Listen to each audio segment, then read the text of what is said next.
Assalamu alaikum. How are you all today? Salam, alhamdulillah. How are you? Salam, alhamdulillah. It's December. Assalamu alaikum. December. December. I'm thrilled to be here. I think I'm equally nervous to sit across the room from all of you. Why? Because you're the OG. You've done more podcasts than all of us. No, I think you guys are the best in the industry, so I could learn a lot from you as well. But I think this collaboration came at a perfect time in the year. We're all chasing to close off this year, reach the finish line. So I think a nice way to handle this collab would be to reflect on our year. What was our strengths, our weaknesses, what shocked us, the voices that we've amplified, and then see how our years went. So I'll let you guys go ahead with that. You want to start? You guys the guests. We're the guests. You're the out-of-town guests. We're the out-of-towners. I think we're the only traveling podcast though. Yes. Because we shoot in every city. Yeah, we'll just hire a studio and just shoot. Yeah. That's amazing though. Yeah, I think from my side, it's been an incredible journey. We technically 3 years old if you look at the pilot episode that we did, but we didn't do a whole episode after that. Okay. So we go as season 3, meaning the 3rd year. But technically we're officially 2 years old if you don't take the pilot. But there was a year gap. There was a year gap, yeah. Okay. So we say we're 2 years old, so we counted that. So in November was our first 2-year anniversary. Yeah, 2-year anniversary. Lovely. So yeah, so for me the journey has been that learning curve. As you go, it's even when it comes from the technical side, you're trying this out, seeing what's worked. Yeah. How does a clip edit, and so that's there. And then the fact of the guests that we bring on, we're seeing what people really want to hear and watch and what they don't. And you see that by the numbers. Okay. And then Shaheen will tell me. And what's interesting, Shaheen runs our Instagram page. I run the TikTok and the YouTube. And he'll tell me a clip that I'll make. He'll say that's not going to work on Instagram. He knows that Instagram is so well. The audience is different. And compared to us, when I'll tell him, that's going to work on TikTok much better. And you'll see that change. So, as I said, for me, it's just been a very interesting learning curve. And I'm really enjoying the process and the journey and the value that it's giving to people. I think that's the most important. And we speak about intention, and the intentionality behind it was, as we say, the conversation starter. And I think that's where, it's sitting at the bride. I think we've reached our goal with what we intended. So far. As in start conversations. Yeah. That was it.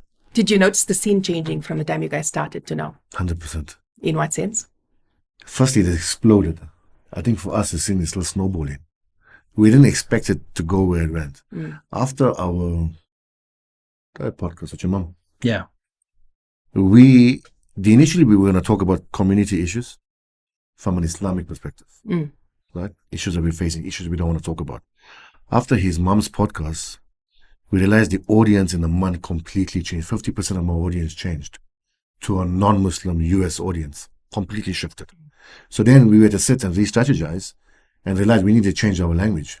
It couldn't be too South African. Yes. It needed to be more international. It couldn't be too Islamic. It needed to be universal. So we stopped with the mashallah, alhamdulillah, inshallah. A little bit of it. We stopped. And then the audience, it just started to rocket in the sense that US, our stats came out yesterday, day before yesterday, just for Spotify. South Africa's number 1. USA is number 2. USA is number 3. Nigeria is number 4. Wow. Canada is number 5. Okay. That's our top audience on Spotify.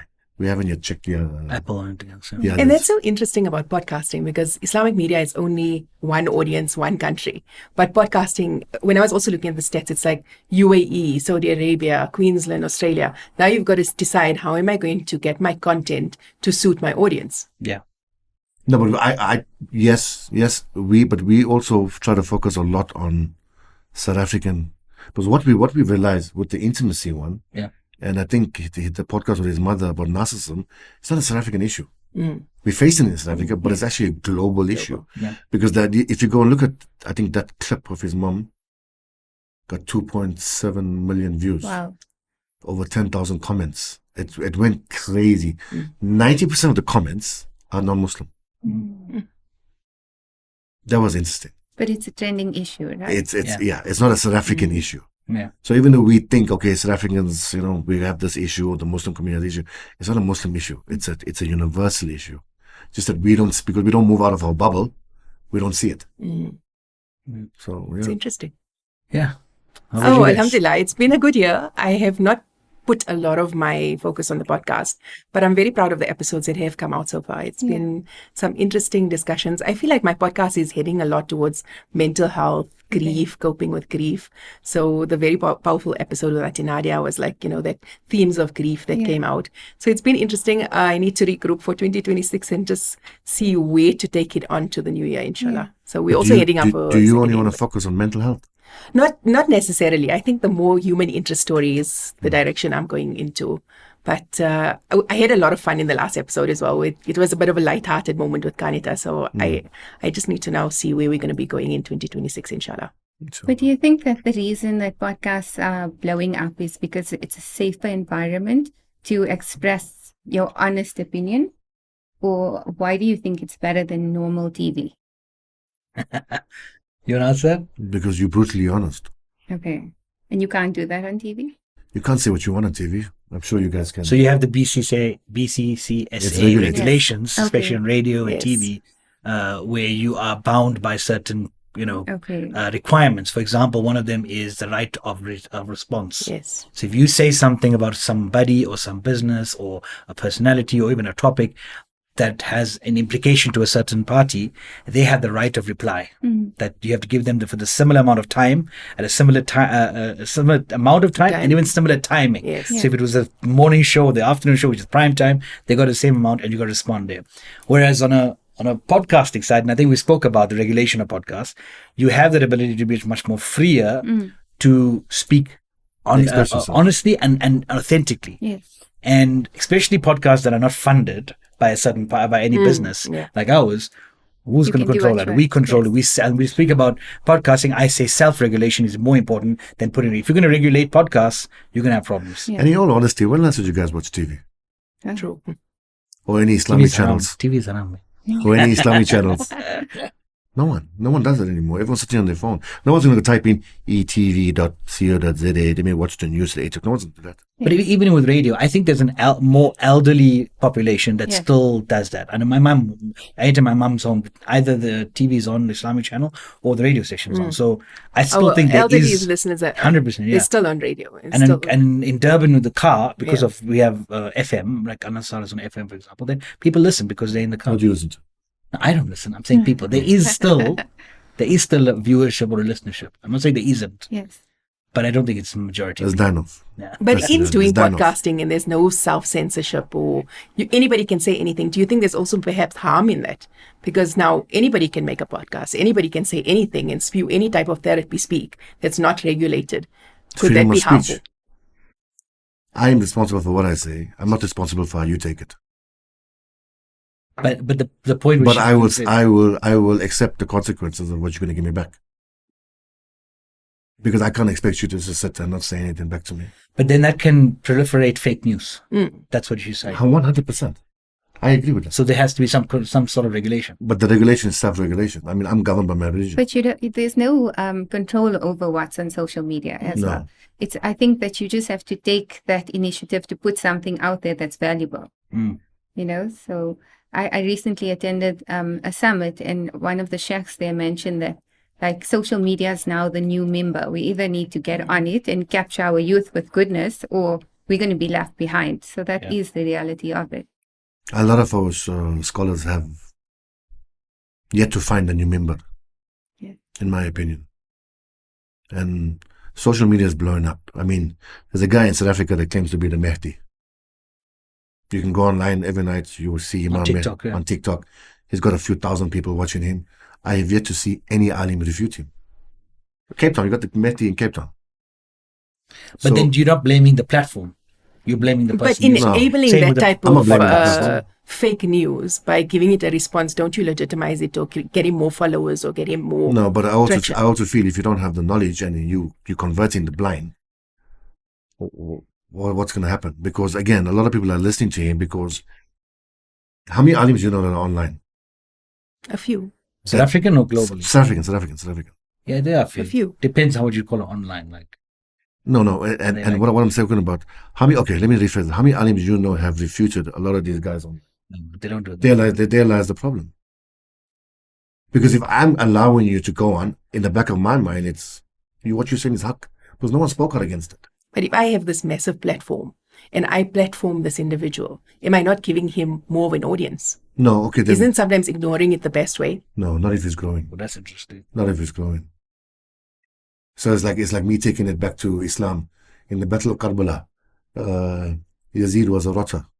So, for example, he was known as an alcoholic, he was known as this, he was known as that. Should we have left him?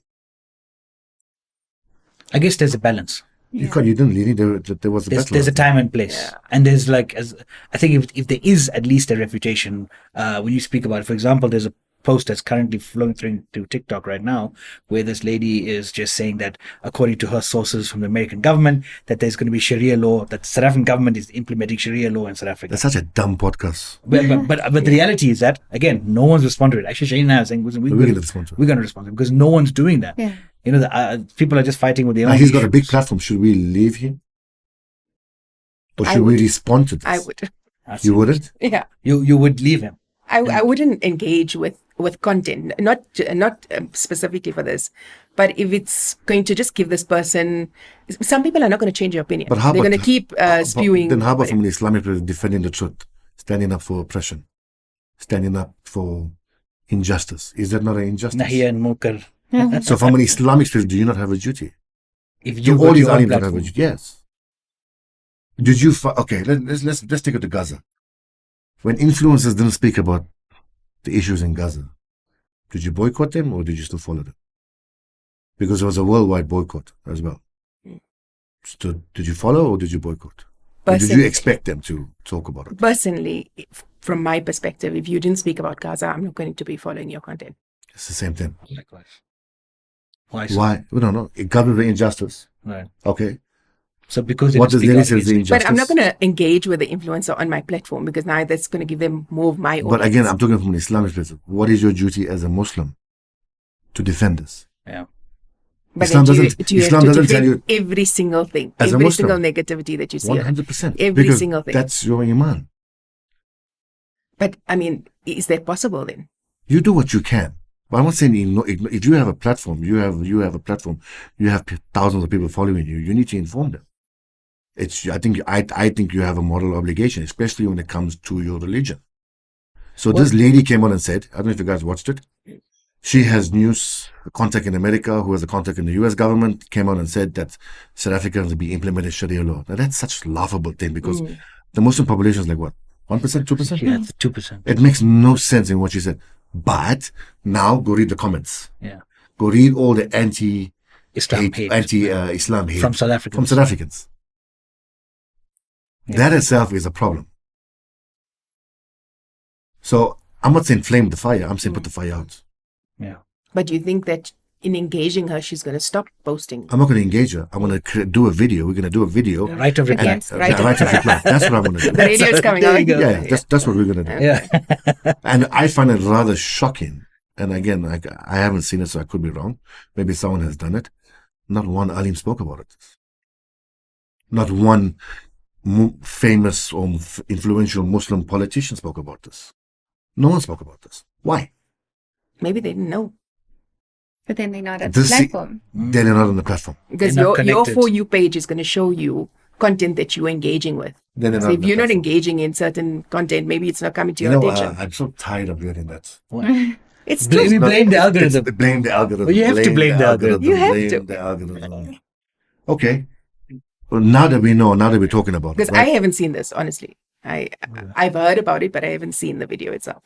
And you heard about what did you do? You just ignored it? I heard it on Saturday. Oh, from us? Yes, Oh. yes. So my point is this: if you hear about it and if you haven't done nothing about it, then do you not fear what's going to happen to your children? Because there's anti-Islam or Muslim hate that's brewing around the world, and we can't just let sleeping dogs lie. I'm not saying fight it or be violent. I'm saying attack it from an Islamic perspective, from Using the Sharia- platforms that we using have. the platform. You have a voice. I mean, can you imagine if take it back into Islamic history? If there was a battle and we said, okay, let's leave it. They killed him. That's okay. Let's not attack Abu Lahab. That's okay. For me, that's the same thing. So I guess what you're saying is we have a responsibility 100%. for the platforms that we have. There's a reason. I believe in life, everything happens for a reason. I believe Allah subhanahu wa ta'ala has given myself and Nazir the opportunity to be in this platform for whatever reason he chooses. I don't know. But I also believe that now that he's given us his voice, we also have an obligation. I mean, perfect example, we debate a hell of a lot on the conflict on Gaza. Right? I'm for the conflict, so is he. But I'm saying, okay, Muslims are hypocritical because they don't do the same thing for Congo and Sudan. You can't say Gaza is part of the human body, the Ummah, and then say it's the toe, and then the whole arm is being hurt, chopped off, and you choose to ignore it. That in itself shows you what a hypocrite you are. But Islam doesn't teach us that. Islam teaches us to have justice and fairness for everyone. No matter your color, your race, your culture, anything, you have to be fair, because even though we all come from different cultures, but the common denominator between all of us is Iman. We all say Allahu Akbar, we all say Assalamu Alaikum. That's the common denominator. That's what binds us together. Whether it's African, whether it's an Arab, whether it's this, whether it's that. So I used our platform to create awareness for Sudan and Congo and for everyone that I feel or I've seen that hasn't been given a voice. I'll still come back to the algorithm. I'll still come, because let me be honest with you. A lot of my audience said they didn't know what was happening in Sudan because mostly the content they're engaging with is Gaza at the moment. But once I understand what you're saying is influential or podcasters start putting the content out there, then they start engaging with it. They find out this is what's happening in this part of the world, in that part of the world. So we have a responsibility. Because again, we're very in a bubble. So we'll only see the information from the people that post around us. We follow people we know. We follow people we're familiar with. Not a lot of people are following every political platform on social media. I agree with that. So then we have a responsibility once we find out. Indeed. Yeah. So in the episode that we're posting soon, which is Down the Rabbit Hole, just with you and I talking, in that you'll see there, I actually do quite an interesting reflection. And I say, you know what, Shaheen? I don't research as much as I did for Palestine, as much as I do for Sudan. Now that I know about it, I don't have that passion. And I'm thinking, why don't I have that passion? Yeah. It's one of the... You're racist. Yeah, no, and that's what I go through. You'll see me in the podcast when I'm like, okay, I'm just trying to think like, why? When Palestine, I was like researching the history of it, what happened, who's involved, what stance do I take? But Sudan and Congo, I'm just like, okay, yeah, there is a war there, let's move on. That's how it was. And that's where I believe that, as we said, responsibility that we have, especially like yourselves and us, that we have this platform. If the others are not doing it in whatever form of media, then this should be the media that space that we should be then pushing to it, you know. But with that, don't you find that the backlash is very strong against you when you're so brave in what you say? You have to have a thick skin. You know, Sayyidina Imam Hussein, Ibn Ali said, stand up against oppression even if you're standing by yourself. I fear nothing but Allah. You got somebody to say, no problem, say it. That's me. I'm not Nazir, I'm not you, I'm not you. And I firmly believe that we have a responsibility. Whether you take what I'm saying or not, that is totally up to you. But my responsibility is putting the word out. That's it. That is it. I'm not going to force you to do anything else.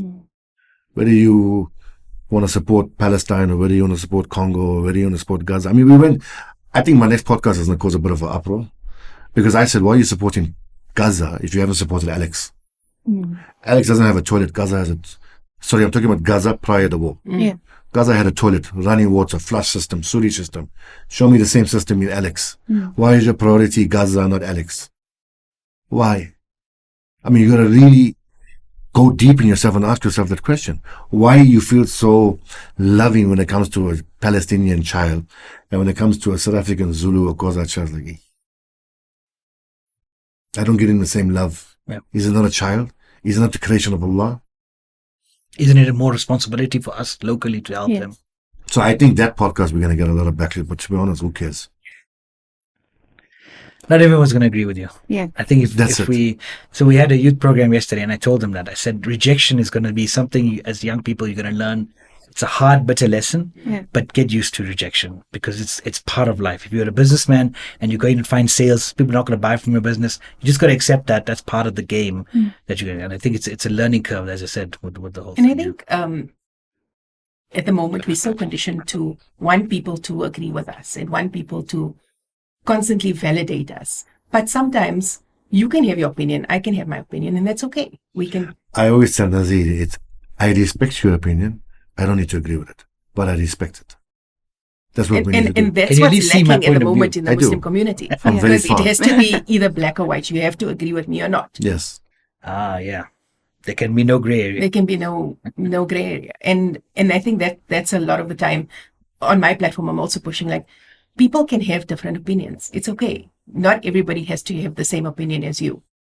But not everybody has to agree with me all the time either. I'm presuming your audience is Muslim, right? Yes, Muslim The women. beautiful part about that is the Sahaba, if you study into Islam, had different opinion. The madhabs that we follow all have different opinions. Everyone had a different opinion, yet everyone still loved each other, supported each other, and most importantly, respected each other. Yeah. I respect your opinion. I don't need to agree with it. I respect it though. I still love you. I love you for the sake of Allah. And that's how it should be. The problem with us is we are so brainwashed that it's only one way. It's only this. You'll get, like we said this in one of the first podcasts, you get a sheikh that'll come here and we're also blinded by him.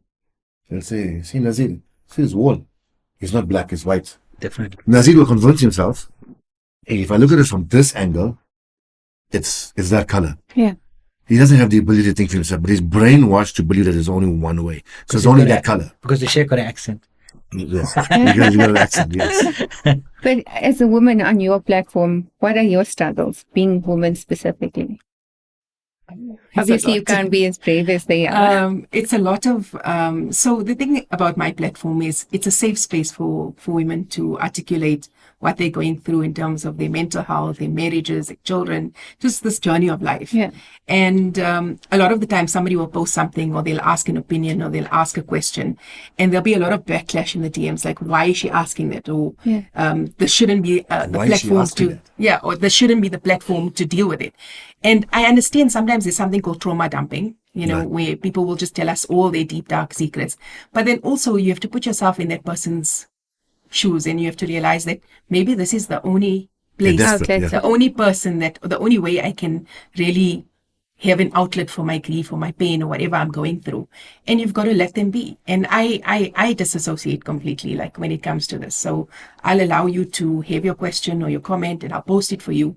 But I'm not going to get myself too involved. Previously, I want to be involved. I want to help you. I want to fix everything and everyone. And I realize some people just need a platform. They need an airing. They want to have their situation out there. And maybe it's cathartic for them. And that's okay. Everyone has a story and everybody wants to be heard. Everybody. But does everything need to be shared? Oh. Not everything, but a lot of it, I think people resonate and there's lessons in everyone's story. So maybe not every dark detail, but there's lessons. I also think you need one brave person for the hundreds to come out. Yes. Yeah, that's the truth. And maybe you sharing something and you post it on my page or on your guys' platforms or on your platform. And somebody is like, well, I'm also going through that. So it makes the process of going through it less lonely. And I think it's very brave to share your story. So what we realized when we did the podcast with Shabana, where she had a terrible marriage and the husband was a substance abuser. I mean, he's fine now, alhamdulillah.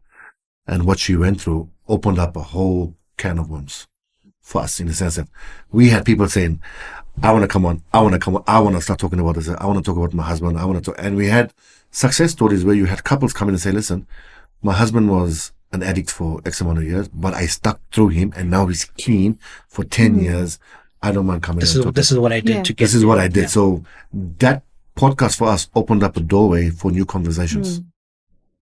It wasn't just complaining. It was here's some solution based. Yes. Yeah. So you need someone to have the courage to come out, and then, because in most cases we all going through something very similar, and if you get one brave person coming out, then everyone will start coming out. And the thing is, the onus is on us to not just make content for views or to be salacious for the sake of it. There has to be solutions based content. Nazir always says that. For me, that's an important part of my platform. So if you watch the end of I don't know if you guys watched the full episodes yet. Yeah. I have most. Okay, if you watch the end now. Sucks. We're now curating the end where we say, okay, let's leave. If there was 3 of us in the room, what are the 3 points that we want people to leave? So one we did now about racism with Habib, you'll see each of us said something that we can, as a take home, because we got to understand people's attention span, and it's not as much as which I think we just did a clip now about it. it, about doom scrolling. So like the reality is that if you watch that and you hopefully by the end of that you learn something you take away, that's exactly what we want. But I wanted to ask how about yours. You're saying this year, I don't know if we catched about your journey. Yeah. So for me this year, I think was each episode touched me personally first. And mine is not exactly like either of your platforms. It's not topic-based. It's more storytelling. Right. So I love that. I love capturing a story. I love the lessons behind it. And I feel for future generations, it's capturing that history. So a lot of it comes from, if you look at Islamic history, if we didn't have that storytelling, we wouldn't know a lot of it, you know? And I think for our future generations, there's so much for us to keep as time capsules for them. So I don't know, for me, it's been an amazing year. I dealt with great stories. Like I said, it takes a lot of bravery to share your stories. There was times where I had to stop the camera because I just didn't know what to say next. You know, it's so dark and so deep. And what's an episode that stood out for you this year? This year, I think I wouldn't be able to choose one. Really? It's I like think choosing all a of favorite them, child. yeah. It's like all of them somehow impacted me different. It was amazing. Yeah. But what made you start in the initial? What was this? Initially, it was just to get out voices. It was capturing my dad's story. Because you didn't have a background in media. I don't have a Same background. with Shaheen. We Yes. had, but like, yeah. So by profession, I'm a public relations manager. Okay. So this is just a passion project. My dad always wanted to write his story, you know, and I always felt like if he doesn't, we'll never get to keep that part of him, you know. So that's where the initial thought came about. Right. But also like Zaira Bam's a really close friend of mine, and she asked me, how did you get through certain things in your life? And I said, just by listening to other people's stories, because only two things can happen. You can either learn that there's someone else doing the exact same or going through the exact same issue as you, or you can learn how to be grateful for where you are, you know? So that was the take, just to get those stories out so people resonate with it and learn from there. And that's where it started. I didn't intend on being the host. Oh, is it? Yes, Really? not at all. It was just an idea. I intended for Zaira to be the host or anyone else, and it was just a project. And yeah, we kicked it off from there. Tufel will tell you, the first few were very nerve-wracking, but yeah, we get there. I'm still camera shy. Yeah. Yeah. Yeah, you just got to Shaheen also. You put him in front of camera, he gets very like shaken up. I'll do But this. now- Assalamualaikum. But now when it's like conversation like this, he feels very comfortable. Yeah. You know, so Do you guys believe in leaving a legacy? I You know- think so. I know you are, definitely. Yeah. you know, I had this conversation with someone, and he said the same thing. Oh, you guys are doing, you know, leaving a legacy, and I feel, I'm just going to be honest with you. I don't want that to be my intention. Really? I'll tell you why. Why? I feel that's self-centered if that's my intention. Like I want to show like, oh, look what I left. And I found this out through exploring my dad's lifetime after he passed away, and I was going through it. And for him, a lot of the stuff that I mean, later on came up, it was his idea. It was his, people would come to me and say, like, your dad helped me. And my dad didn't have much at all. He left hardly anything in his wallet on the day he passed away, even his bank account. But yet people were like, no, your dad helped me pay this fee and pay my child's education and bought us clothes. I'm like, what are you talking about? I still remember a child came to me and he says, I'm taking care of your dad at the hospital. I'm the nurse there. And he did like 2 shifts. And I'm like, who's paying you? Are you paying him? He said, no, I'm doing free. I said, why? He said, every day I'd have lunch with my dad was the principal of a school, a poor school. I'd have lunch with your dad. He'd share his lunch with me. I said, what are you talking about? If you were some random kid, he said, look, I was bullied in school. So I said, go and he said, bring me in the office. Lunchtime, he and I will have lunch together. I mean, those stories that you hear, that's the legacy, right? Yeah. But my dad never shared it with my mom, didn't share it with us. Nobody knew about it. It was just between him and this kid. Wow. So I don't think his intention was to leave the legacy. His intention was to help that person out. Yes. So that's where I get worried when I think, oh, I'm doing this and I'm going to leave a legacy. People are going to be, that's what I try and hope. That's not my intention. Because when I reach Allah, I want that intention to be the benefit of others that's impacted people's lives. And whether it was me or Shaheen or you or whoever it was, let it be that. But the name shouldn't be the most important thing. That's what I'm saying. I Like, agree with yeah. that. Yeah, you have to rectify your intention as you go along, especially in this space, right? It's Yeah. like for me, would work because I work in the humanitarian sector. 90% of people come to you, oh my God, you're so blessed. Oh my God, Allah has chose you. And I, in 7 years, have never ever thought about that. Never. For me, I always use this analogy. For me, it's I wake up every day as a soldier and I go into battle knowing that I'm going to lose and come back and relive it the next day.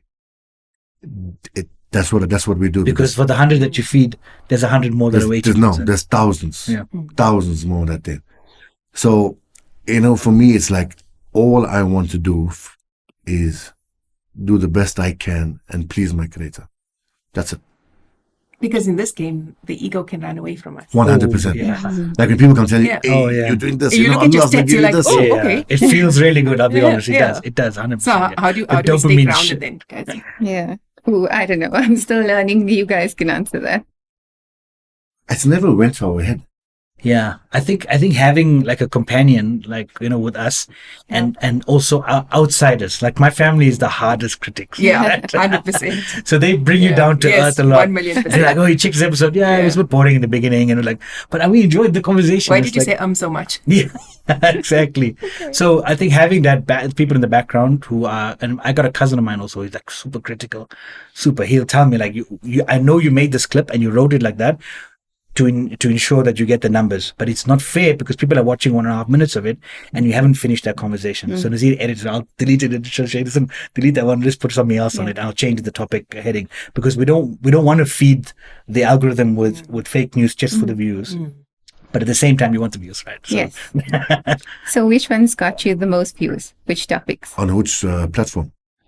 Oh yeah, that's So Instagram, maybe? YouTube, the video, the full clip, the full content is the halal internet. What's it called? the Fatwas. art of halal. Oh no, Fatwa gone mad. Gone wild. Gone wild. Yeah. That's what we call that. 56,000. 56,000, just under 60,000 on 60,000 people watched it on YouTube. On Instagram, it would be 2. So Instagram would be his mother's one on narcissism, 2.7 million. Well, it wasn't enough.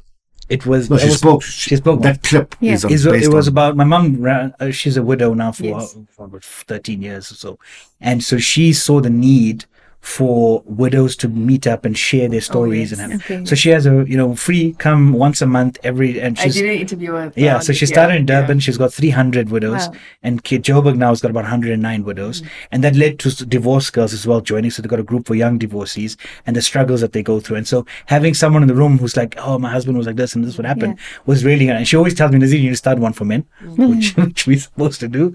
But the reality was that was the conversation. Was talking about the dilemma of widows, who unfortunately children are taking all the inheritance. They don't care for them, and then even not only inheritance, then it's just about where do they stay. Removing the autonomy. I know there's rich families who had their mum that was the only one left in the family, literally took all her money and threw her into a old age home that's not even halal, doesn't have halal food, so she eats vegetarian food. And these are rich people who can afford it. It's not like it's an affordability issue. And so that's what she wanted to share. And so through that, the conversation went into the fact about. I did watch the full one there. Oh, you watched the full one? So that clip has, I think, 2.7 million. The second clip that has just over 1 million is the one where I'm talking about a mentor. And the third clip that got about under 800,000 is the one where I asked, where did memes originate from? That was a hot topic. And funny enough, I remember that brought in for us a massive Memon community from Dubai and from Karachi. Yeah. The amount of comments, as in good private messages we got. Yes, you're right. Yes, you're right. Yes, you're right. It's so interesting. Oh, yes. No, we don't. We disagree. Which was a handful of people that disagreed. Yeah. But again, no one actually read. Everyone watched the video. No one read the comment. No one read the caption. Because in the caption, I give you 2 opinions. So that tells you now what the audience matters. context matters. And yours, how are your best episodes? Oh no, I can't choose the best. I can't really say. But from the audience, yeah. I would say films. Really? Yeah, but films not because of her viewership. I would say because of how raw and honest she was on that episode.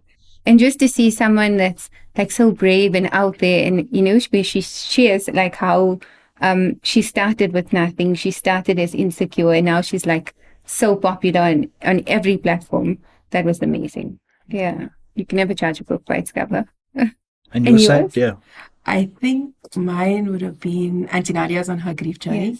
Kanita's also did very, very well. Okay. About how, exactly as you say, she got really deep and raw about why she started the book. Yeah. And obviously my hurt one with Zana, Zana Tico, that one is also one of the best ones so far. I loved it. And So you guys feeling this conversation being deep and raw, would you now change how you do podcasting?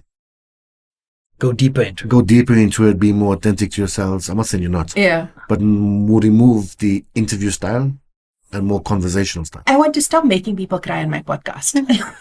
And maybe have it not so emotional. Every episode is very emotional. And maybe I want to do a few lighter episodes. Okay. Yeah. Just to show that it's multifaceted. It doesn't only have to be going and speaking to somebody, getting their deepest, darkest, rawest secret, having them being so vulnerable with you, almost like a therapy session in the podcast studio.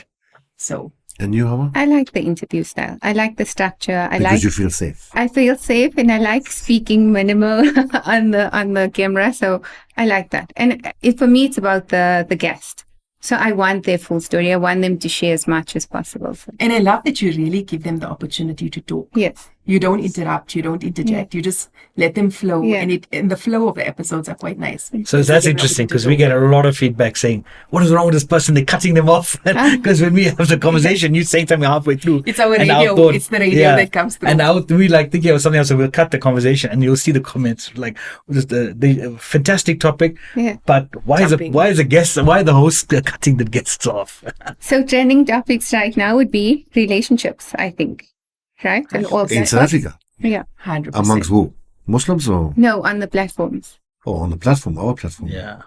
Yeah, definitely relationship. That's all the Relationships, Anonymous is all about Yeah. relationships. Second, what's it? Second marriages, second wives. Yeah.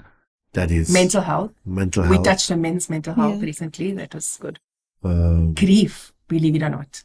Grief.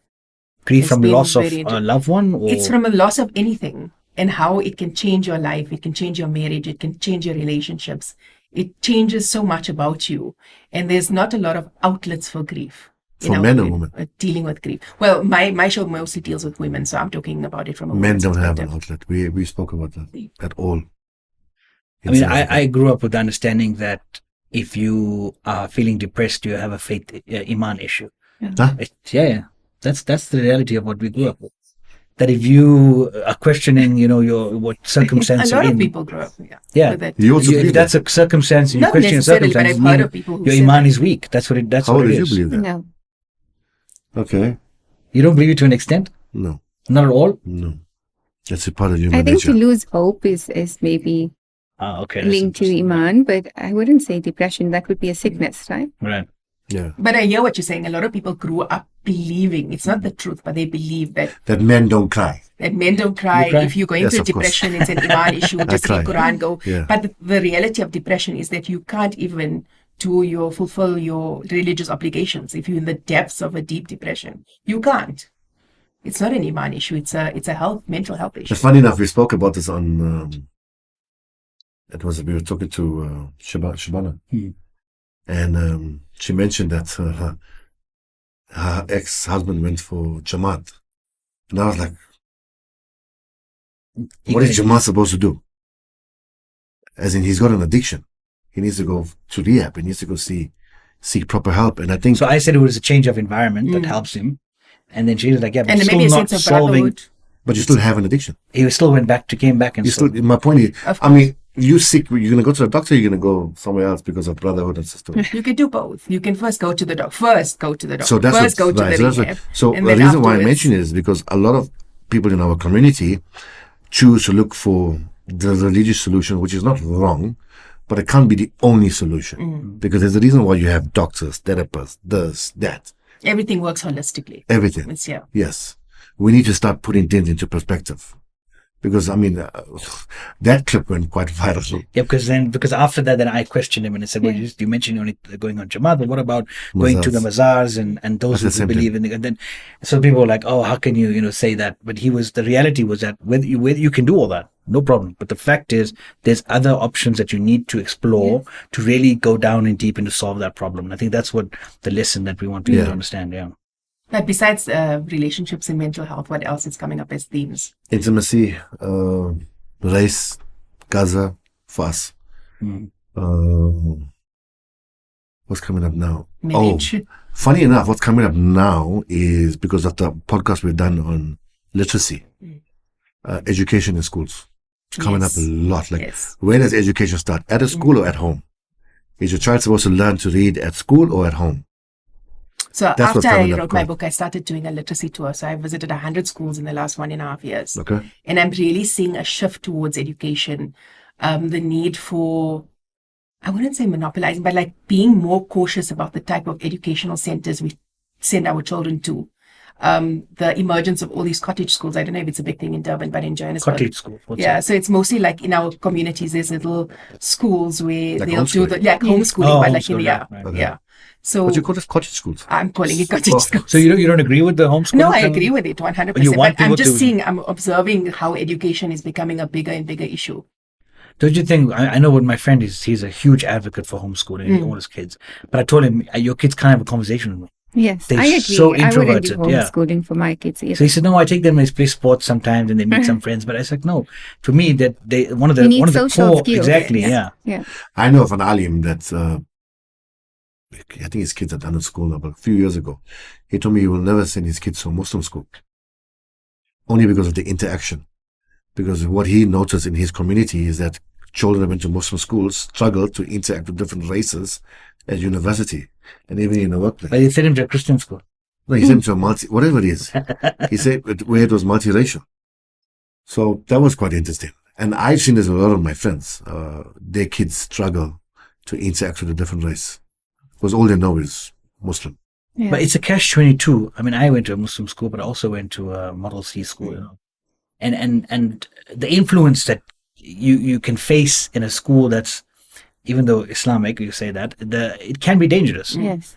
But I look at my friends who were they went right from matric to a Model C school, and they came out much more religious than I am. Yes. Right? And I only saw that because of their home. It wasn't a very strict home, but it was a home of a lot of love, a lot of going out for zikrs and programs and community events, so that the family really put a lot of effort into their children, even though they were going to a white school and they had really good level of education, right? Because that's what the focus was, and sports activities and so on like that.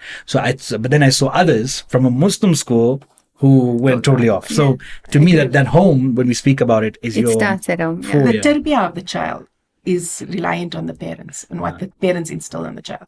It's not the teacher, it's not the university, it's not the Islamic school, it's the parents. You've got to formulate the core values of the child and how the child is going to develop with their relationship with Allah Ta'ala. You can't outsource that to anybody around you. Do you think we have better parents in today's time or in our parents' time? Our parents nowadays have a lot more information. We know about our kids. We know what to do, what not to do, I don't not to have kids, so traumatize that's why I'm them. asking the question. You don't traumatize them. You're not supposed to do this. So we have access to a lot more education. But I think our parents did a pretty decent job with what they had. But do you think, and I've seen this with my friends' kids, do you think we who have kids have become more lenient and allow our kids to do more than we did growing up? I think you have to move with the times. Like, alhamdulillah, I have great parents. But I think, and I think Islamically also, you have to grow your child in the time that they are.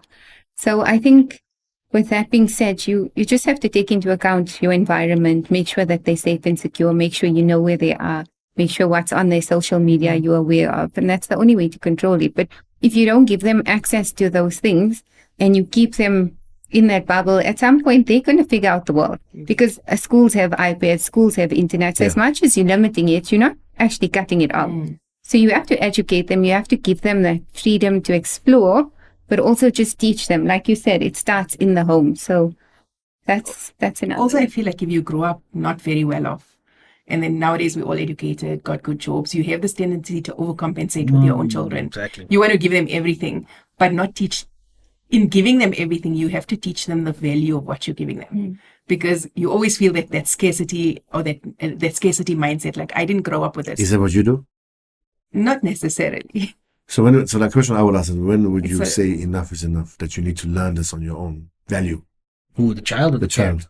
As growing up. So when do you cut it off and say, listen? I don't think you ever will.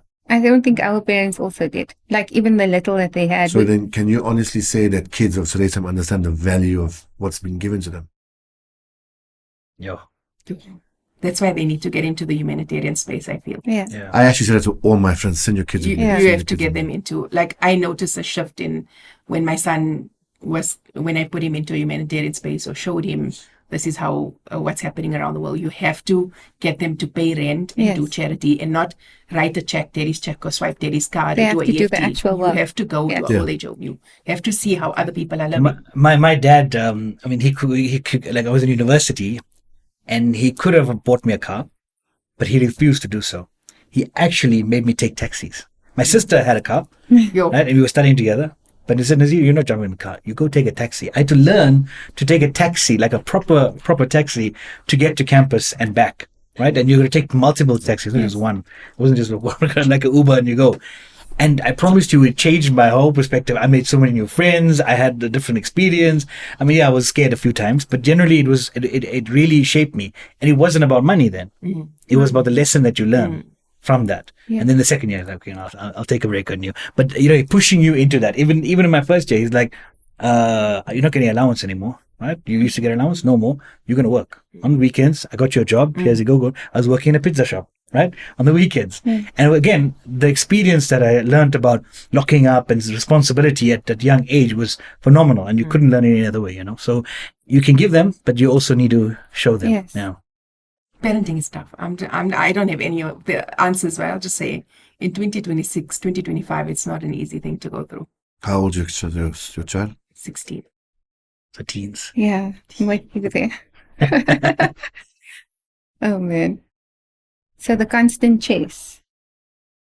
Another topic that we discussed, right, was that we're constantly chasing.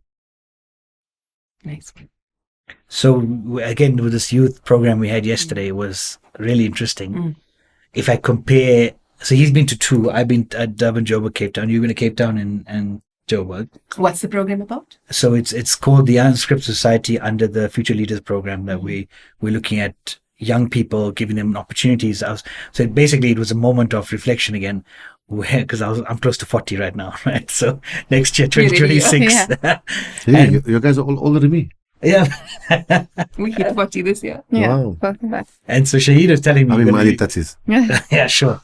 He says when you get your 40, you're going to go through a bit of like a lull, like look at all your friends and family and where they are, and you're going to look at yourself and say, where am I exactly? And he says then you're going to be like I don't give a for anything else now. Now you go to that phase.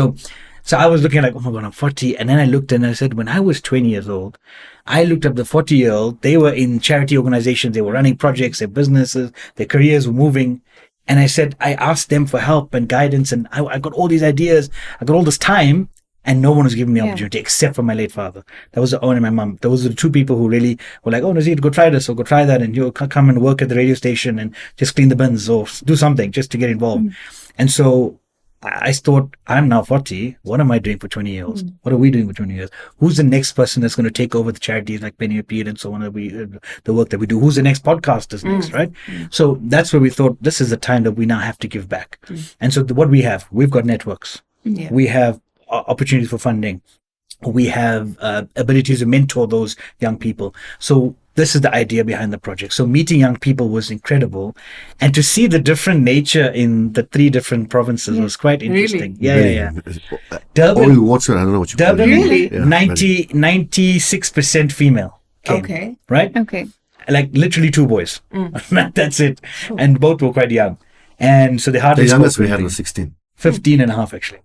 Yesterday it was 6. The girl was 16. Yeah, in Durban was 15 and a half. And then in Cape Town, you had also much more boys than girls. And what more interesting was, they were quite involved in their communities. And when I asked them the question about does your local imam know your name? Where you're from? And it's like, yeah. I said, in Durban, all of them said no. Yeah. All of them said Yesterday, I think half said yes. Said yes. Very So I was Yeah, asking Johannesburg. how like, connected the I go community is. every day you know? to the masjid, but my imam doesn't know my name. Doesn't know anything about me. But maybe because it's such a big community. No, but if you're there every day, the point is, I'm not talking about Jummah. Yeah, I'm talking yeah. you're there for most of the salahs, you're there every day. Your imam is a leader. I mean, it means leader. Yeah. So, and if you're not interacting with him or vice versa, then Because that was the next question I asked him. I said, you have to interact. So I was asking, okay, fine. So you're not connected to your, so who do you go to when you have problems? And so some said, I go to a teacher. Most of them said, I don't have anybody. Wow. And that was the moment. Yeah. The girls, funny enough, said, we have access to the imam. Yeah, that was interesting. That was interesting. I thought the Not gay the guys. It was the girls. And most of the girls were from Lothian, Erasmus, Centurion, that area. So I was quite interested that there is, because that was the next question was, okay, so now who do you go to? And then the third question after that was, when you have struggling with mental health or your faith, Yes. what are you doing? Or we just Googling or watching, chefs from outside of South Africa. And so that was kind of what I wanted to understand where they are from and how then can we be the big brothers and sisters for them? Mm-hmm. And that to me was, so your question again was about what I was trying to, Chasing. yeah. So these young people we were conversation about what is their definition of success? That was another question I asked them. Ooh, interesting. But how do you define spiritual success? And, Exactly. yeah. So exactly. So see, you separating it, right? Yeah. And some of them, one guy's like, I want to be a billionaire. That's his and so Shade and I have a big argument. I was like, they should never be a billionaire. They should never Of attain. course, yeah, it's unethical. Oh, that's gonna open up. Why? a can of worms. Billionaires are unethical. Why? No, you're not going to Why? make that money without exploiting a lot of Thank people. you. I asked the A question. lot of people, a lot of labor. Ultimately, it comes from who? I also agree. Checkmate. Yeah, I agree.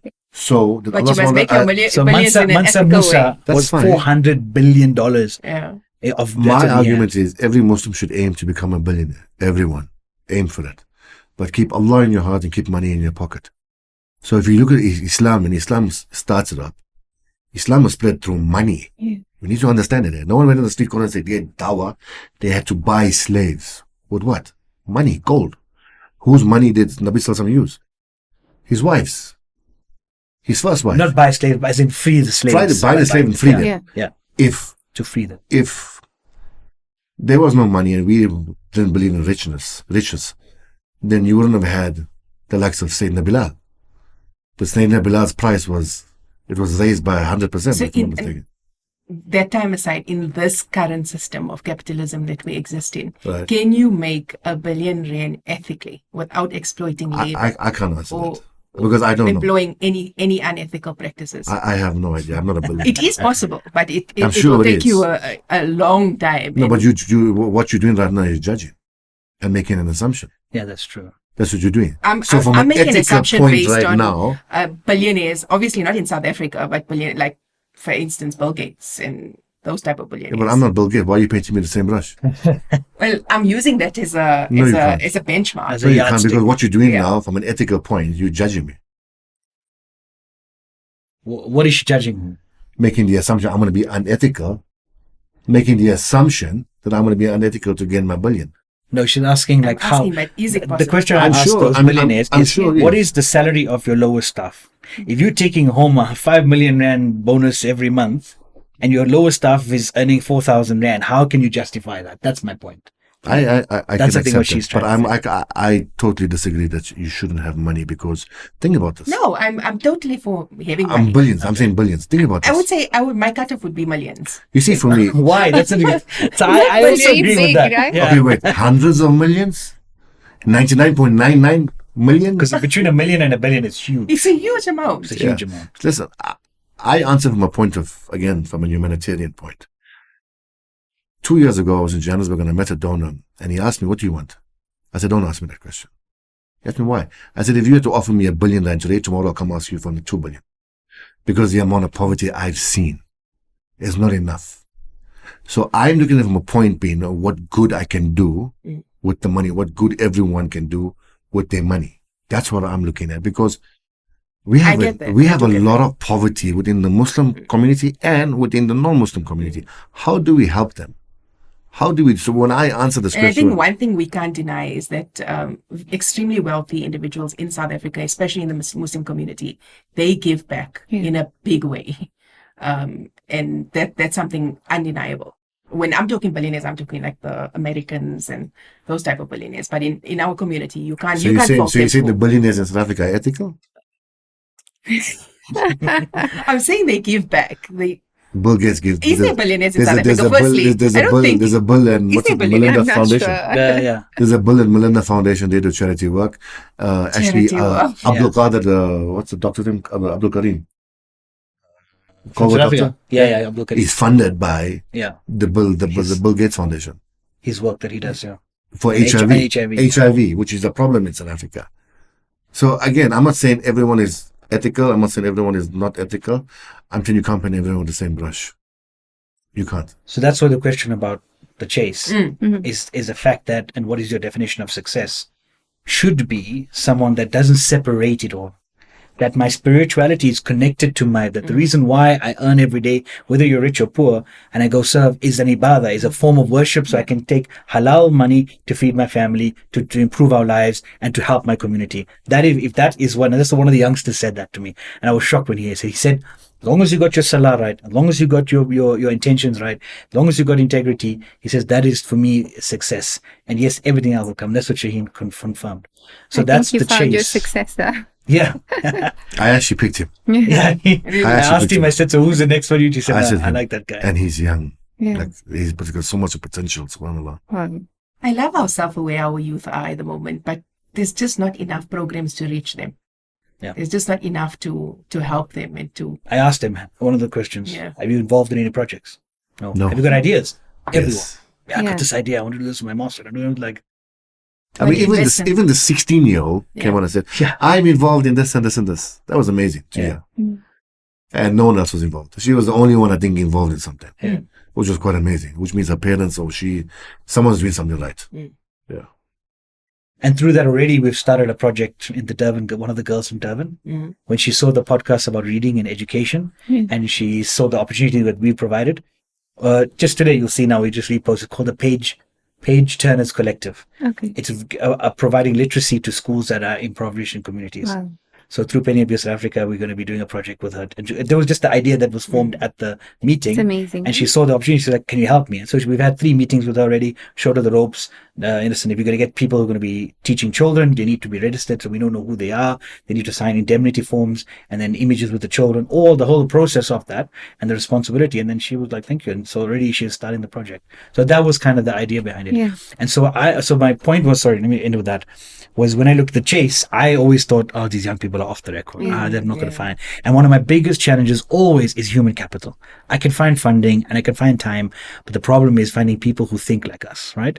And so when I was in a group of these young people, I found it so rejuvenating because they want to do things, they just don't have the platforms. So I think if we're able to show them that you can become rich, you can be successful in the dunya and the akhirah, we've done our job. Yeah, they just need that mentoring. Yeah. That's amazing. And you, the chase? The chase. I think we're always busy with something. Yes. We're always chasing. We're always looking for the next. But I think everyone's chasing for peace on a different path, That's what it is. And I think being Muslim, you have to always involve yourself in more, take on more, even if you feel like you can't. But I think it's an amanat for you. It's a trust that's given to you. So if you put in certain positions to do things, you got to take it on. That goes back to the initial part of the conversation. Yeah. What's that? We spoke about Allah has given us this platform so we can have a voice. Yeah. So there's so many opportunities that come through. But sometimes do you guys think there's this pressure to do more? You record an episode, 2 million. Next one, hopefully it will get 3 million. Do more, record more, do more. Sometimes you just need to, like for me, 2026 is just going to be about not chasing as much. Opportunities will find me. And there's stillness. Stillness can also be movement. I say that to Nazir, business with funness. So for me personally, it wasn't never about the numbers because I struggle with cameras and mics, and I mean we can make a series of all my bloopers from the time we started. With Penny Abuse. So for me, it's about improving myself. Every day I come on, I feel I've improved. We shot one recently, and I struggled. But 2 weeks I struggled. Take a break. I just struggled. Nothing was coming out, and I started wearing glasses. I took my glasses, like I can't see. I don't know what's going on from the teleprompter. I don't know what's going on. So can I ask you guys a question? We all have very powerful platforms.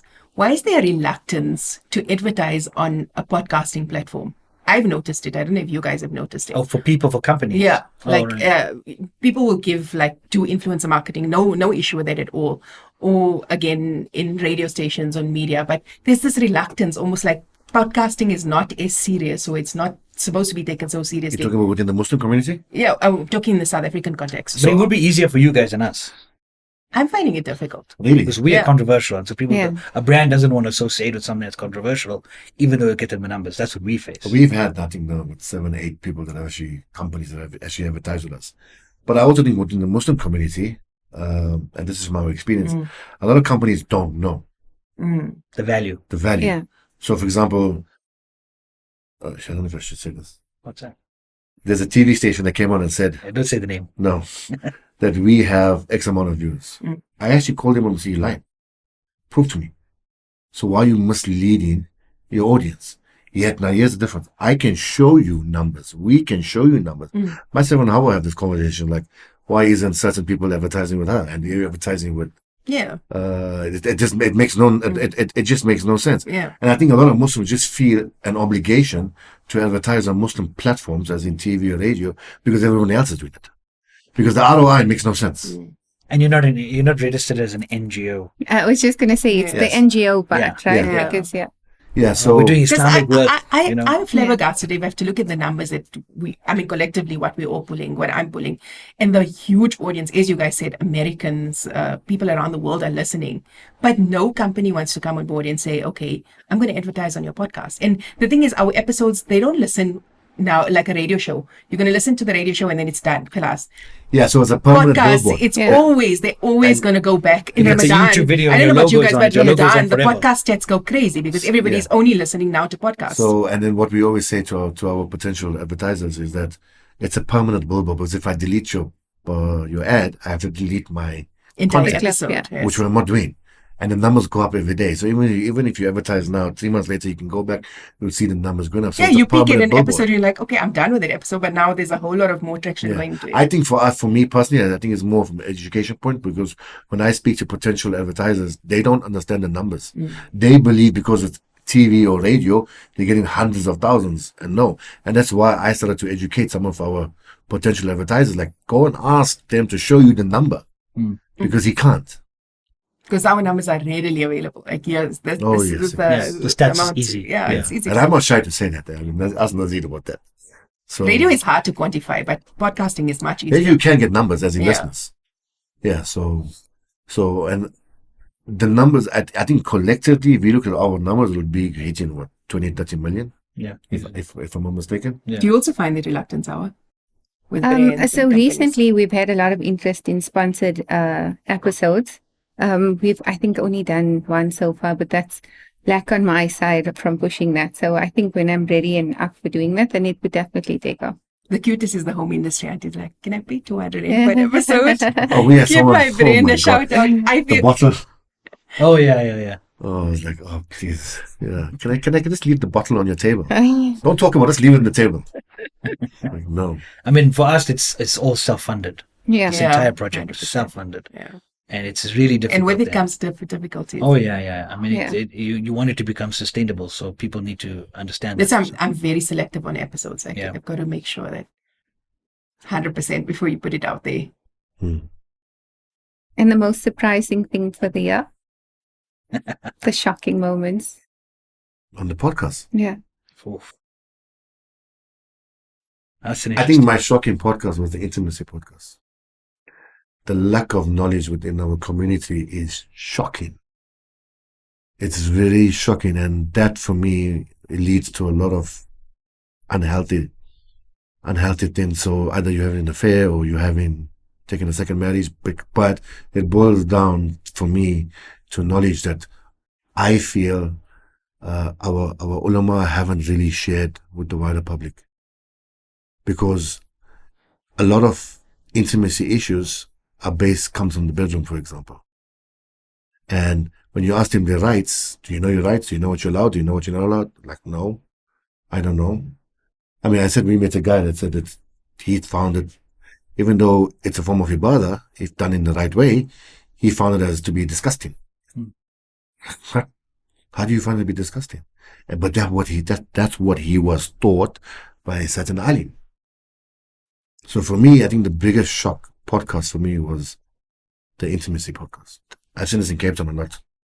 Durban, not too much. Johannesburg, I don't know. There's a lot of marriage classes or marriage events. But the marriage event is telling you how to be a good wife, how to be a good husband. He's not taking it to the actual core. I think if you take it to the core, everything will be different. I think if a lot of people were taught what we spoke about on our podcast at a very young age, life in South Africa, especially within the Muslim community, would be very different. Especially if you understand your rights. Yeah. What's allowed, what's not allowed, you're right. And yes, there are different, there's no one size fits all, there's different opinions. So what we said in the podcast was that, hey, if you don't believe in this, no problem. But hey, other people believe in it. Other scholars, It exists. The it does exist. The opinion does exist. Yeah. There's So different would the opinions. solution be marriage workshops, premarital counseling? What? Marriage also needs to include intimacy. Yeah, 100%. Because that's where it starts. You get married today, you got an arranged marriage, you get married, you don't get to know the person, you get to sleep with the person. So it has to start there. Before anything else. And for you, the shocking. Yeah, I mean, I got to agree with you. I'm trying to think of, there's so much that happened in the year that was interesting, but not shocking. This was, if you look at my face in the first, the one about art of halal intimacy, you're going to see a journey that I go through. And before the podcast, I was like, listen, I touched Habib and I said, please, like certain words, like don't use this word, because I was worried. But as the conversation goes, you just see me like that. Like because again, when I asked the question of where did you learn about the birds and bees, I said my parents didn't teach me. I don't know where else I was supposed to learn it. Now I see books now with kids that they've been writing the Islamic version of that. I'm so happy that that's coming out now. And so that's why you see me through this journey in that podcast. So I was shocked face most of the time. I was like, that Habib was loving it because he just sees my reaction and he's like starts laughing. And the beautiful part about that podcast, the two we did, everything is based from an Islamic perspective. There's nothing vulgar about it. It's purely educational with a twist of fun that we're having. And when I say twist of fun, we're picking on Nazir. That's what we're doing. But it was very shocking. But what was also interesting is that when we spoke to Habib, the guest, it was also an issue in the UK. So it's not a South African sole issue. It's an issue in a lot of in different parts of the world. But what to add more to that, it's a bigger issue in the Asian community. Yes. I wouldn't only say that The part Muslim of it, Asian every community. aspect of marriage, the quest for getting married, marriage, communication in marriage.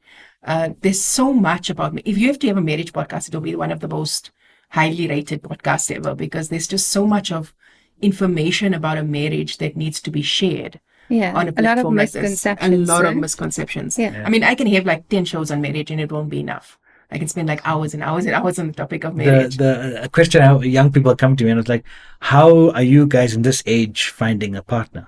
That's a big one. That's a huge one, right? Yeah. And so my time, it was, listen, Gunston 500, if you remember Gunston 500.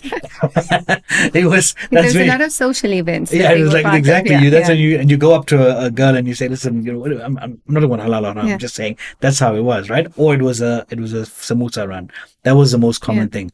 And then now a youngster came to me and he's like, bro, I tried that. And the girl said, how dare you objectify me? He's like, I'm just asking for a number and like just saying I'm interested. I even said if you can talk to your parents, like he said I'm looking for marriage. I'm not looking for a girlfriend. And she was like, how dare you look at me and objectify me? He's like, because he said, mashallah, you're a beautiful sister and I want to get to know you. And Wow. she's like, excuse me.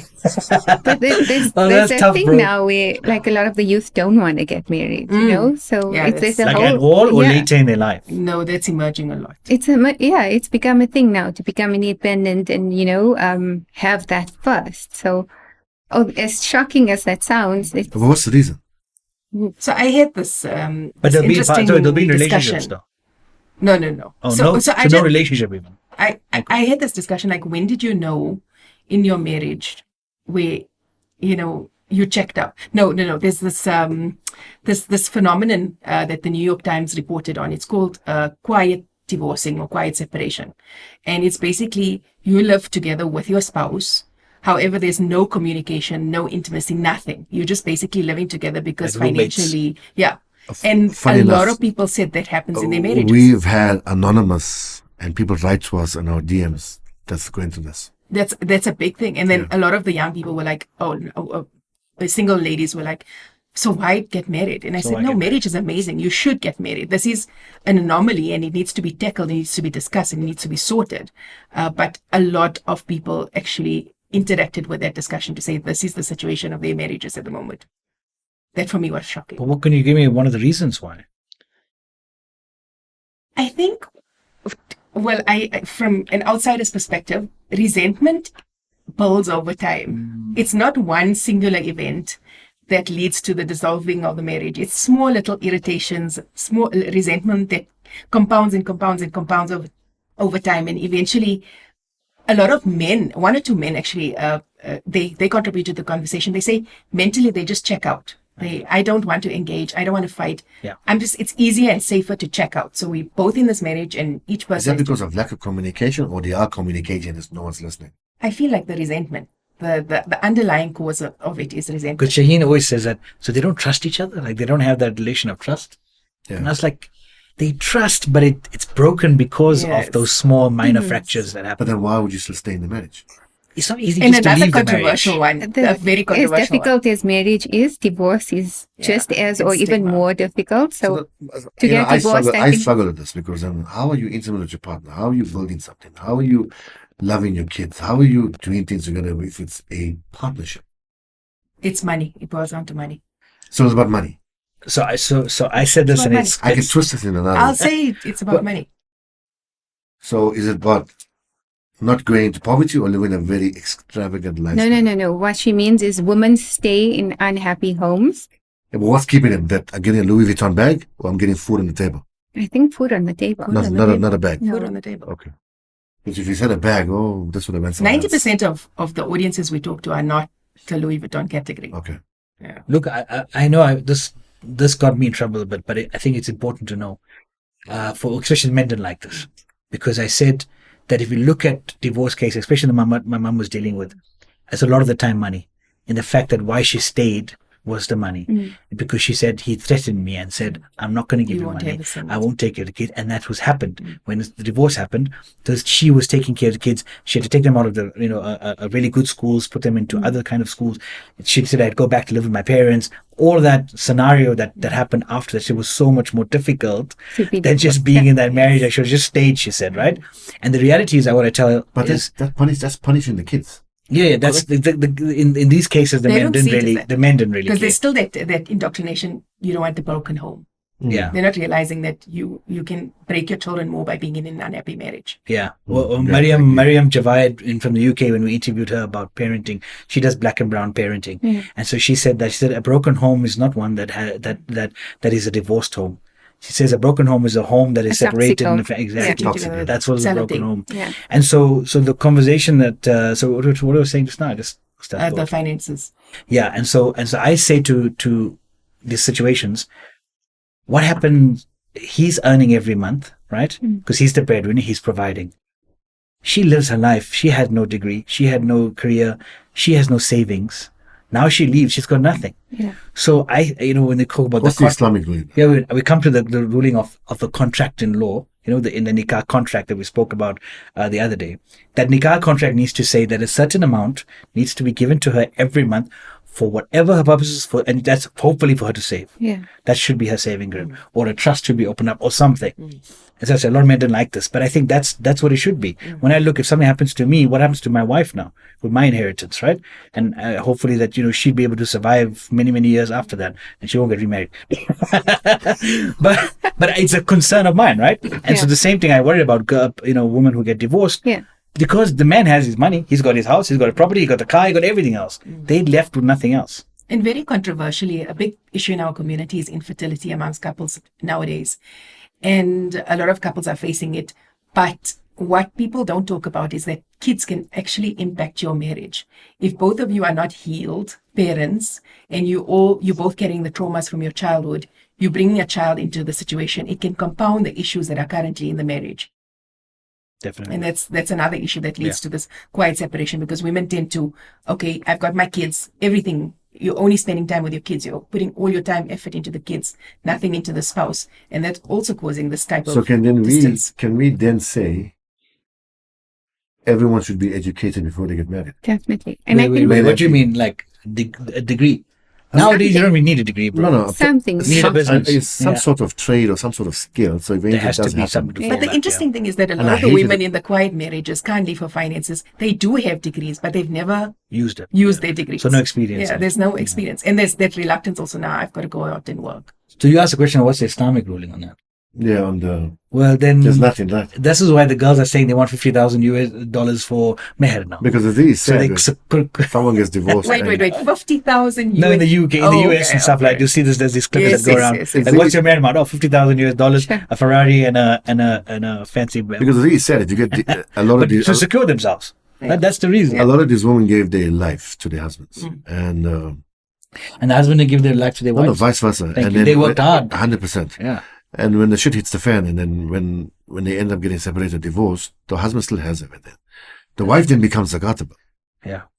And there's no rule, we don't have a fund and his mother has a lot of these cases. Yeah.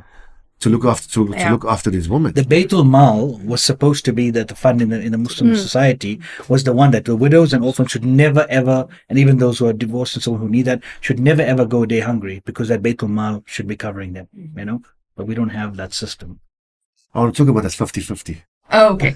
Seriously. Oh, okay. Since we are marriages. Yeah, since we are married, yeah. because Okay, that yeah. hit, Yeah. we were discussing it yesterday. Please do an episode on it. So I called him out because I was editing this episode that we're doing now, and I see he says in the conversation he talks about in this time and age we need to. I mean, we recording. Just continue. Okay. So in this episode, he would be launching now down the rabbit hole. He says, in this time and age, that people must understand there has to be two incomes to survive.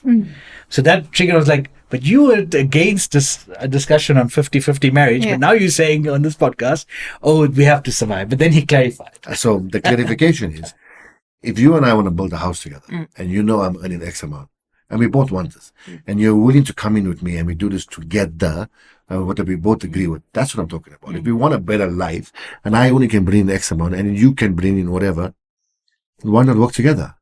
But then I also brought to his attention that when you were talking about the 50-50, it wasn't a middle to lower income household. You were talking These are about rich you were people. talking about wealthy. So I'm talking upper about middle to high. in today's economy, 2 salaries is better than 1. That's the reality of it. 100%. Unless you're a very rich person, Yes, right? 100%. For the average person, 2 salaries is Is a necessity. Is a Yeah. necessity, right? Especially if you have kids, medical aid. And especially when you give them a certain level Yeah. of living. Yeah. And even with the 2 salaries, I mean, think about this. How many of our donors ended up becoming zakatable in COVID, Oh yeah. which Yeah. were middle income, Yeah.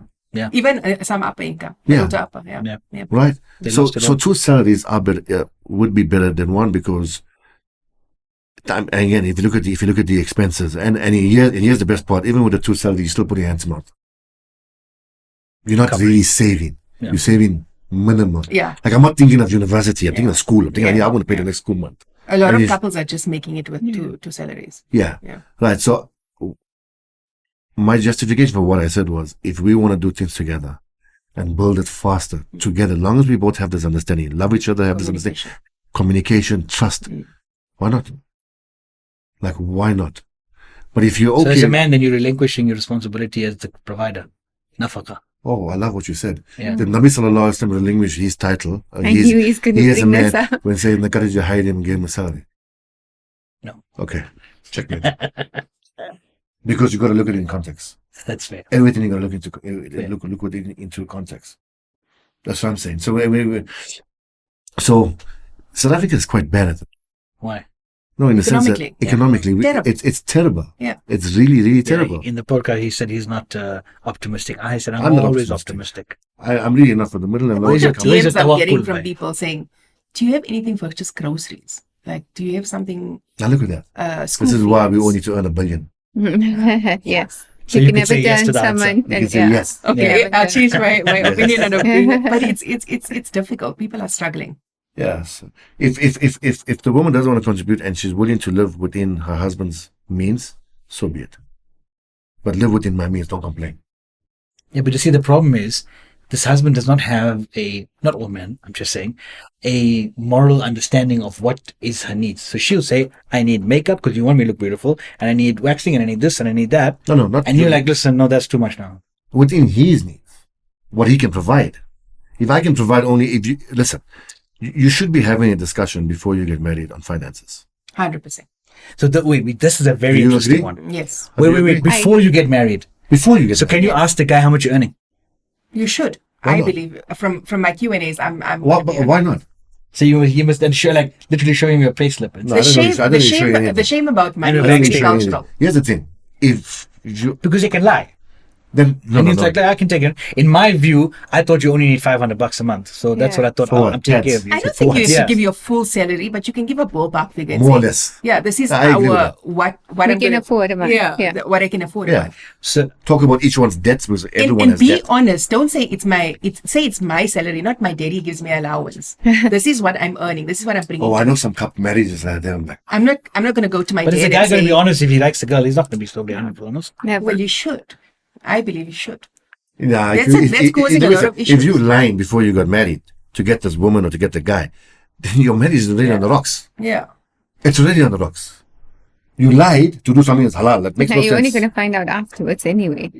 But I mean, come on. For me, that makes no sense. Or you have to be at least honest enough to say, okay, if we're going to have kids immediately, you're going to have to work immediately afterwards. If you're bringing in a salary before the kids, there has to be some sort of communication. I agree. Yeah.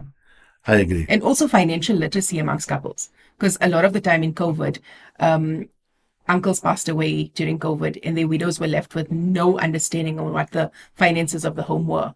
They didn't know the debts. I actually know of someone They that didn't passed know away. that even the house wasn't on the wife's name. You have to go back to Yeah. work. You're confounded by this is how we were living for so many years. But she had no idea about the finances at all. Yeah. So again, it comes down to a question about, are you not comfortable to your spouse to actually have the conversation? Yeah. And that's cultural. And The shame education. about money is So, cultural. so it's so funny. We had this conversation with this in his mom's podcast, and I said, in most cases in South Africa, a lot of people get married arranged marriage. So rather 1 month, 3 months, whatever the case is. Right. 2 weeks. In most cases, you don't love the person, you like the person. Anyway, you do nikah, you end up being intimate the night before, and then we spoke about this the other day. Like, what is it, love making, or what did I do? Right. Then I asked the next question: if I ask you to show me your salary and to give me everything, would you give it to me as my wife? And when we actually ran a poll on this, Yeah. 99% females said no.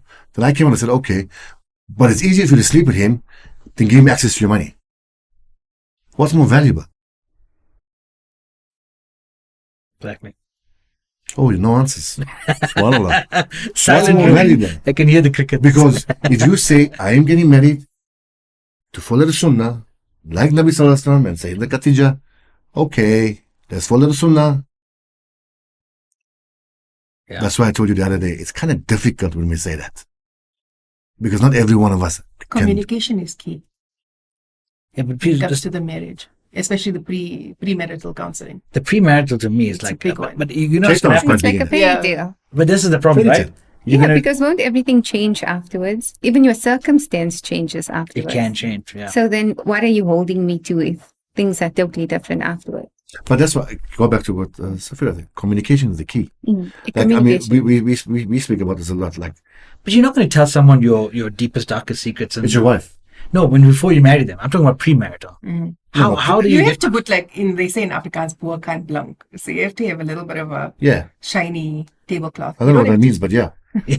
I'm showing my small townness, yeah. Because I mean, how much are you really going to share? I know. I'm trying Share to be as real. much. Nobody I'm wants trying to to be share, real. overshare. No, I'm not saying Yeah, overshare, yeah. but I'm saying You gotta- you need to talk about the finer details. If you are in debt, I need to know. Because I'm going to be part of the And debt. because this 50-50 marriage is such a big thing, you have to communicate with the spouse to say, you're going to have to contribute in order for us to live this specific lifestyle. Because a lot of women, I'm not generalizing, but quite a few, do get married to escape their current financial circumstances and to have a jump up on finances. And a lot of men or a lot of families, they have family wealth. So it's not necessarily Would the you not say that's individual who's legalized wealthy. prostitution? My God, it's a choice that you make. Okay. Yeah. So if the reason why I want to get married to you is because of your money, it's fine. What's the problem with that? Okay. That's the reason. The problem is, there's many people why you marry someone because of their beauty, because of their status, Money, because of their wealth. the wealth. Okay. And the So fourth it one goes was two about ways. character. A And guy that's can the marry best, the most a important guy one. can marry a woman for her wealth. Yes, absolutely. Lead the way. Okay. What's the problem with that? That's if that's what your goal is. But if it's ticking your boxes, and this is where I come to premarital your boxes, and it's difficult when you share that because now you're like I know with young girls and guys who come to me like, oh, she ticks about 10 of the boxes, but these ones I don't like, and then like, sorry, I don't even see her. I was like, but your expectations are so strange to have that. It's a bit like excessive.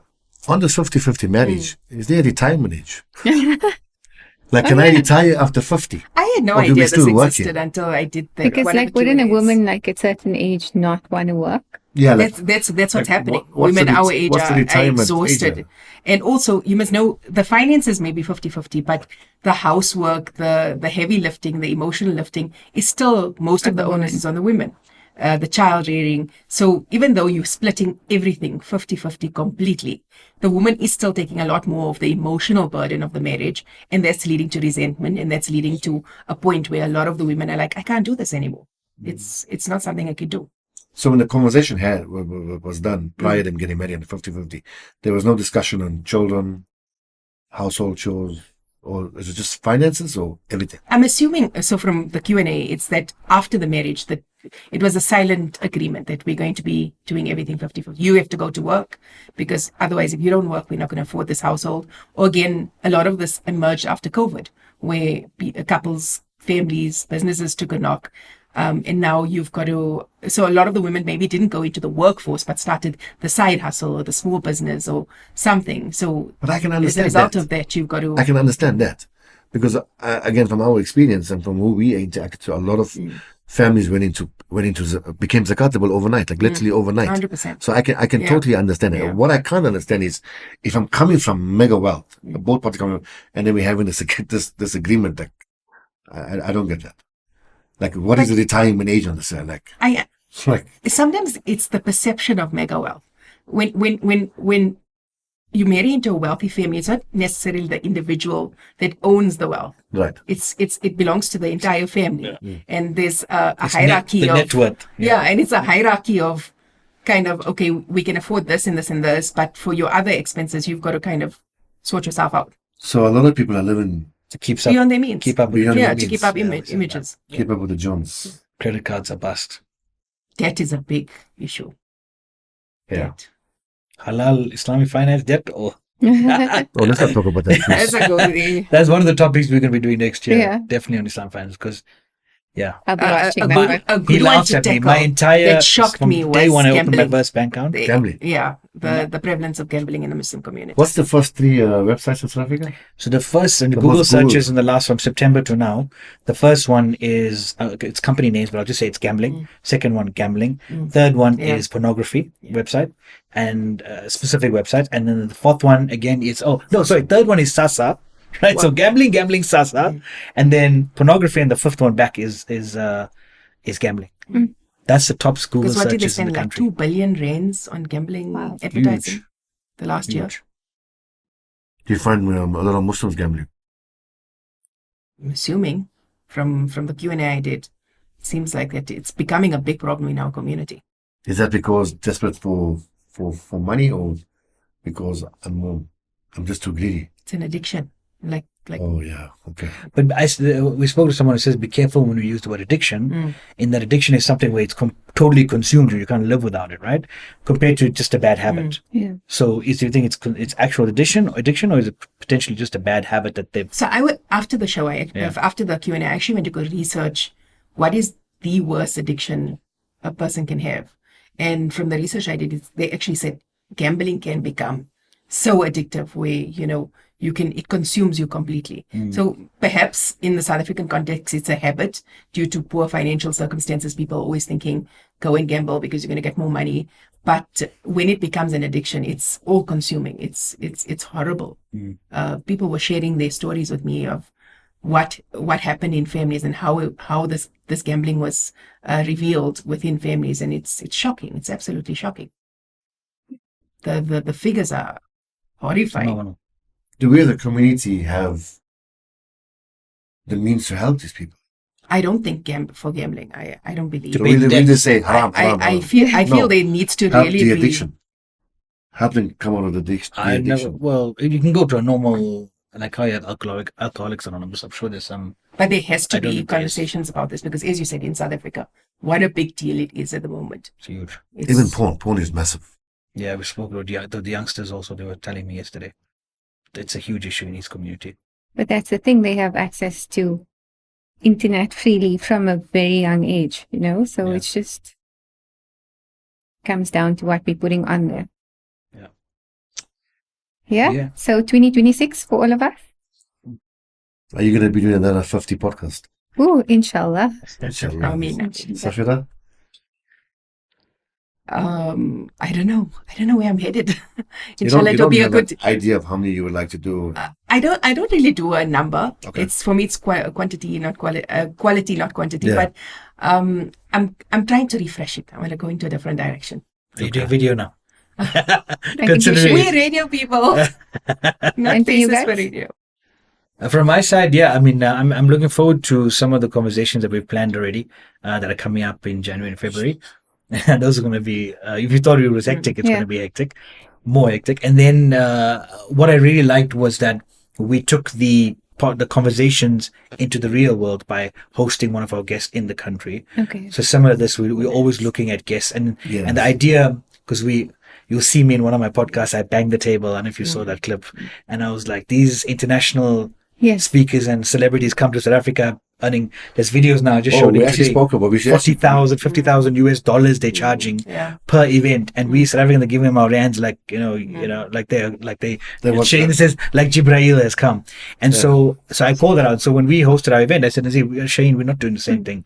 So we did a workshop where you can literally people after the event. I know you guys weren't there, so you would see you could talk to the guest, you could have engagement with them. They had personal, like normally you'll charge like 3,000, 4,000 an hour. He said, "No problem, come after because you paid for the event. Let me give you this personal kind of attention." So we're looking at bringing some guests for next year. So that's going to be Yes, exciting. it'll to be a see what else we podcast can- and then it'll be a workshop.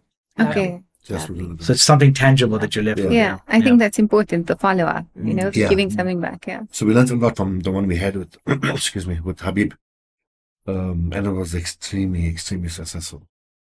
So that gave us the springboard now to do more like this in the next year. I see a lot of conversation about mobile podcasting, like we almost like outside broadcasting in the radio sense.